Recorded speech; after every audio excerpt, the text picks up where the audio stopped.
Hello my dear students, welcome to my YouTube channel SN mathematics. आप सभी बच्चों का स्वागत है। और आज हम जो बात करने वाले हैं वो प्रोनाउंसिएशन क्या होता है, यानी उच्चारण किसी शब्द का कैसे किया जाए, उस पर हम लोग बातचीत करेंगे। और मेरे साथ हैं डीके शर्मा इंग्लिश गुरु। उनसे जानेंगे कि किस प्रकार से हम किसी वर्ड का उच्चारण करेंगे, यानी कि प्रोनाउंसिएशन करेंगे। सर, आपका स्वागत है मेरे चैनल पर। बहुत बहुत धन्यवाद सर आपका।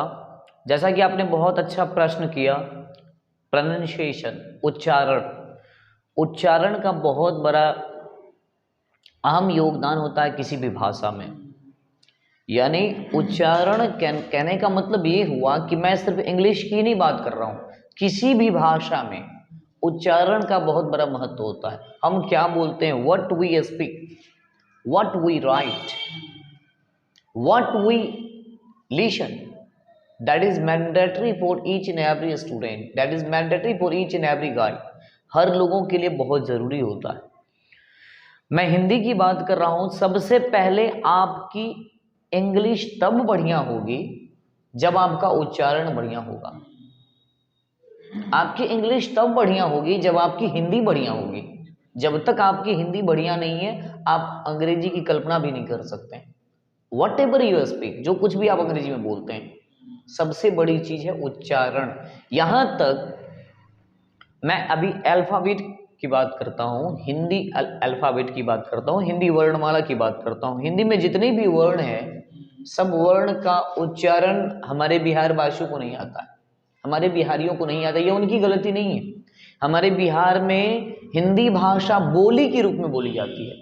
यहाँ भाषा, हिंदी जो भाषा है वो भाषा के रूप में नहीं बोली जाती। एक्चुअली हिंदी में तो है भाषा, लेकिन हमारे बिहार में उसी हिंदी भाषा को बोली के रूप में बोला जाता है। और भाषा और बोली में बहुत बड़ा अंतर होता है, बहुत बड़ा डिफरेंस होता है। बोली मतलब डायलेक्ट्स और भाषा मतलब लैंग्वेज। भाषा का मतलब होता है कि हम जो कुछ भी बोलते हैं, जो कुछ भी शब्द हम उच्चारण करते हैं, आपका उच्चारण बिल्कुल करेक्ट होना चाहिए, आपका वर्ण बिल्कुल करेक्ट होना चाहिए जो रियल में है। और भाषा में क्या होता है, ग्रामर को भी ध्यान में रखा जाता है। साथ ही साथ आप जो कुछ भी वर्ड बोल रहे हैं वो बिल्कुल एक्यूरेट होना चाहिए। लेकिन बोली में क्या होता है, व्याकरण का कोई मतलब नहीं होता, कोई लेना देना नहीं होता। शब्दों को आप जैसे मर्जी वैसे बोल सकते हैं। जैसे मैंने कहा, जब हम मैथिली बोलते हैं तो हम बोलते हैं कि हम लोग शादी में जा रहे हैं, हम लोग शादी में जा रहे हैं। अरे हम ना करेंगे, हम जो करेंगे हम ना करेंगे। वो अपना पर्सनल मैं का यूज करते हैं हम, जो कि गलत है। जैसे मैंने कहा हम आ रहे हैं, चलिए हम आ रहे हैं। कई लोग बोलते चलिए हम आ रहे हैं, ये 100% गलत है। हम का मतलब वी हो गया, हम का मतलब वी, हमने कह दिया चलिए हम आ रहे हैं। अब पर्सनल आई का यूज कर दिए हम आ रहे हैं, ये गलत है सरासर। ये हिंदी कभी नहीं कहता कि हम आ रहे हैं, लेकिन मैं आ रहा हूँ, ये मैं आ रहा हूँ, ये आपका सही है। ये आपका सही। अगर किसी ने आपको फोन किया, सर कहाँ है अभी आप, इस समय आप कहाँ हैं, आप बोले ठीक है मैं चौक पे हूँ, लेकिन कह रहे सर कब आ रहे हैं आप, बस मैं जल्द आ रहा हूँ। कई लोग कैसे बोलते हैं, अपने बिहार में कैसे लोग बोलते हैं, ठीक है मैं आता हूँ, ये 100% गलत है। मैं आता हूँ इसका मतलब नित्य दिन का आपका ये काम है। मैं मछली खाता हूँ, नित्य दिन आपकी आदत है। और मैंने कहा सर अभी आप क्या कर रहे हैं, at the time of speaking आप काम कर रहे हैं। मैंने कहा सर अभी आप क्या कर रहे हैं, तो आपने कहा मैं मछली खाता हूँ, 100% गलत है। जिस समय मैंने बोला उस समय आपने एक्शन चालू किया, तो आप बोलेंगे मैं मछली खा रहा हूं, ना कि मैं मछली खाता हूं। मैंने कहा कि बताओ अभी आप क्या कर रहे हैं, अब ने कहा कि मैं लिखता हूं। मैं लिखता हूं कि मैं लिख रहा हूं, आप बोलते समय काम कर रहे हैं तो मैं लिख रहा हूं, ना कि मैं लिखता हूं। लिखता हूं ये आपकी आदत है, नित्य दिन की आदत है। किसी ने आपसे हमसे पूछा, मुझसे पूछा किसी ने, सर आप क्या करते हैं, तो मैंने आप क्या करते हैं, इसका मतलब मुझे समझ में आना चाहिए कि मैं अभी क्या कर रहा हूं। नहीं, मैं क्या करता हूं, तो मैं एक टीचर हूं, मैं बच्चों को पढ़ाता हूं, ये मेरी आदत है, ये मेरा पेशा है। अगर किसी ने पूछा कि सर आप क्या कर रहे हैं, तो जिस समय अभी मैं जो कर रहा हूं उस समय बोलेंगे। तो ये हिंदी होता है, ये उच्चारण होता है, ये हुई भाषा। लेकिन अगर हम उसी भाषा को ना ही व्याकरण का आता पता है, ना ही व्याकरण के नियम का कोई पालन नहीं कर रहे हैं, इसको बोली कहते हैं। तो अपने बिहार में शुद्ध हिंदी नहीं चलती है, बोली चलती है। किसी ने पूछा कहाँ जा रहे हैं, तो हमारे बिहार के लोग बोलते हैं कि हम शादी में जा रहे हैं, हम शादी में जा रहे हैं। एक तो वो बोल दिया ये गलत है, हम शादी में जा रहे हैं, ऊपर से आपने उच्चारण भी गलत किया है। शादी नहीं होता, शादी होता है। दंत स और तालब्य श में बहुत अंतर होता है। तालब्य श का मतलब हुआ कि आपने शादी कहा तो शादी में तालब्य श उच्चारण होता है। आपने कहा मैं शादी में जाता हूं, आपने सीधा सीधा दंत स का उच्चारण किया है। सामने वाले समझ जाएंगे आपको हिंदी से भेंट नहीं है। मैं शादी में जा रहा हूं ना कि शादी में जा रहा हूं, इसका मतलब सामने वाले अगर समझ गए जाएंगे। उच्चारण तो लगभग सभी लोग जानते ही, सभी लोग नहीं जानते हैं, जो जानते हैं वो तो समझ जाएंगे कि आपने कहा शादी में जाते हैं। शादी एक्चुअल होता है शादी। तालब्य श का मतलब होता है तालब्य श, मूर्धन्य श और दंत स। इन तीनों वर्ण को ऊष्म वर्ण कहा जाता है। ग्रामर के अनुसार इसे ऊष्म वर्ण कहते हैं। ऊष्म वर्ण का मतलब होता है जब इन तीनों का उच्चारण होता है ना, तो उसमें एक सीटी सी बजती है, घर्षण पैदा होता है, गर्म हवा निकलती है। जैसे मैंने कहा शादी, मैंने कहा शंकर, शोभा, त्रिशूल, यानी आपका उच्चारण बिल्कुल, आपका जो जुबान है वो तालू में टच होना चाहिए और घर्षण पैदा होना चाहिए। जैसे मैंने कहा संतोष, लोग बोलते हैं संतोष, शुरू में भी दंत स, लास्ट में भी दंत स। गलत है कि नहीं है? लिखेंगे आपने लिखा संतोष लेकिन आपने पढ़ा संतोष, तो गलत है कि नहीं? आपका रिटेन सही है, आपका ये ओरल सही नहीं है। यानी कहने का मतलब ऐसे बहुत सारे वर्ड हैं, लोग र और ड़ में अंतर नहीं समझते हैं, दो र होता है। इससे एक चीज और होगा कि अगर मान लीजिए 100 का उच्चारण आप यदि सही से नहीं किए हैं, तो कई बार हम लोग लिखते समय भी दंत स और मूर्धन्य स में फर्क नहीं कर पाते हैं और उसको जैसे तैसे लिख देते हैं। निश्चित निश्चित लिखते समय भी उसका अगर उच्चारण सही से पता नहीं है तो वो गलत लिखाता है। निश्चित 100%। जैसे आप कहिएगा, जैसे आपने लिखा SHRI, SHRI, जब SH का मतलब तालब्य श होता है तो इसको लोग पढ़ते हैं श्री। गलत है कि नहीं है? SH का मतलब तालब्य श होता है, तो जब आप इंग्लिश बोलेंगे तो उसको बोलेंगे श्री, श्री ना कि श्री, श्री, श्री। जैसे हमने कहा कि मैं इंग्लिश पढ़ाता हूं ना कि इंग्लिश पढ़ाता हूं। ENGLISH होता है लास्ट में, SH का उच्चारण लास्ट में तालब्य श होना ही चाहिए। हमने कहा SHALL, शैल ना कि सैल। चूंकि SH आ गया तो मैं कहूंगा I shall be, I shall be, I shall be, ऐसे बोलेंगे ना कि शैल भी। गलत हो जाएगा ऐसे में।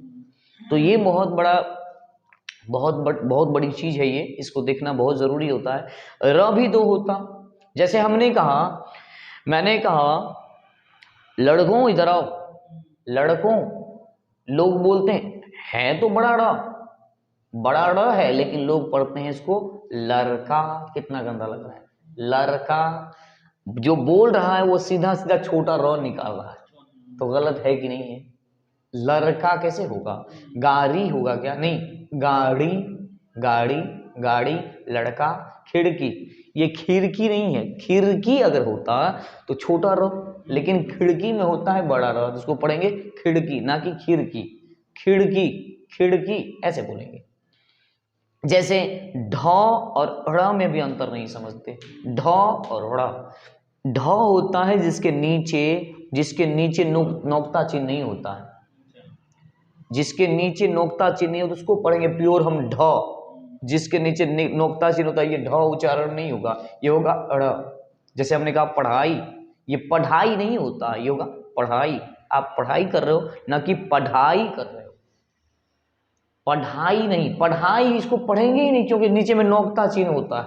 इसको पढ़ाई हम कैसे पढ़ पाएंगे? गलत है। पढ़ाई, पढ़ाई, पढ़ाई ऐसे होगा। जैसे हमने कहा गढ़, गढ़, हमने कहा बलिराजगढ़, हमने कहा गाढ़ा, गाढ़ा ना कि गाढ़ा होता है।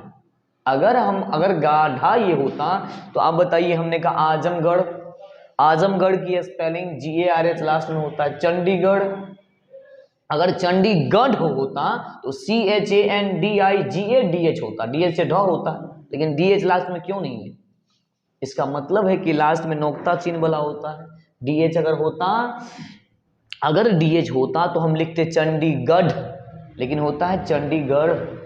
RAH से वो नोक्ता चिन्ह वाला का उच्चारण होता है, इसलिए होता है चंडीगढ़, चंडीगढ़ ना कि चंडीगढ़। अलीगढ़, अलीगढ़ ना कि अलीगढ़ होता है, अलीगढ़, अलीगढ़ ऐसे होता है। 9 भी 2 होते हैं, लेकिन बच्चे लोग भी अपने बिहार में दोनों को सेम समझते हैं। जो समझते हैं वो तो करते ही हैं, जो समझते हैं वो तो उच्चारण करते ही हैं। 9 भी 2 होता है। एक न होता है जो हम नाक से बोलते हैं, ये दंत न जो नाक से उच्चारण होता है। दंत न का उच्चारण नाक से होता है और दांत से होता है। जैसे मैंने कहा ना ना, दंत न है, मैंने नाक से लिया, मैंने दांत से लिया, ना ना। मैंने कहा नमकीन, लेकिन अगर उसी हम उस ड़ की बात करें, वो नौ नहीं है, एक्चुअल में वो ड़ है, ड़ है। जैसे मैंने कहा गुरवाणी ना कि गुरवानी, नी नहीं है, ये ड़ है। गुरवाणी, गुणवान, गुणवान, गुण, गुण, गुरवाणी, गुरवाणी। नी हमने नहीं कहा है, हमने लास्ट में कहा गुरवाणी, गुरवाणी, हमने कहा गुरवाणी, नौ नहीं है। ये 6 भी 2 होते हैं, लेकिन उसको भी अंतर लोग समझते नहीं। एक होता है अक्ष, एक होता है छ, पूरा छ। हमने कहा लोग बोलते हैं क्षमा कीजिएगा को बोलते हैं क्षमा कीजिएगा, कितना गलत है। क्षमा ऐसे होता, क्षमा तो होता अक्ष और मोआकार होता है, तब लोग पढ़ते हैं उसको क्षमा, क्षमा, लेकिन लोग उसको पढ़ते हैं क्षमा, कितना गलत है। क्षमा कीजिएगा, लोग बोलते हैं आरक्षण, क्षण, लेकिन होता है आरक्षण, आरक्षण, आरक्षण। क्षमा, क्षमा नहीं, क्षमा, क्षमा, क्योंकि इसको छ नहीं पढ़ा जाता है। ये अक्षा जो है तालव्य श, अक्षा जो है क और मूर्धन्य श का मिश्रण है, क और मूर्धन्य श का मिश्रण है, दोनों को संयुक्त करके तब बनाया गया अक्ष, इसलिए पढ़ते हैं अक्ष। इसलिए के एस एच से होता है अक्ष, के से क, एस एच से मूर्धन्य श, इसलिए होता है अक्ष, अक्ष। क्षमा करना, क्षमा करना, क्षमा करना। लोगों को लग रहा कि हम बोल रहे हैं समा करना, ऐसा नहीं, क्षमा करना, क्षमा करना। मैंने बहुत बड़ी गलती की है। आरक्षण ना कि आरक्षण, साक्षी ना कि साक्षी, साक्षी, साक्षी, ये बड़ी चीज है सर, इसको ध्यान में रखना होता है। लिखा जाता है KASHI लिखते हैं ना। हाँ कि हाँ, साक्षी में SAKSHI होता है, SAKSHI, साक्षी, साक्षी। अगर साक्षी होता तो हम लिखते SACCHI, SACCHI, लेकिन ऐसा होता नहीं। अगर ऐसा नहीं होता तो हम पढ़ रहे हैं गलत, इसका मतलब हम गलत पढ़ रहे हैं। हाँ, तो सर ओवरऑल हम कह सकते हैं, we can say pronunciation is most important thing in language department. If your pronunciation is not good, then you are not a real speaker. Pronunciation is most important thing. Whatever you speak in English, whatever you speak in any language, your pronunciation must be very neat and clean. Then you are a real speaker, and you are a real orator. Then you can speak English, and someone can surprise, someone can shock, wow, what Estelle is speaking, you really won my heart. Thank you guys.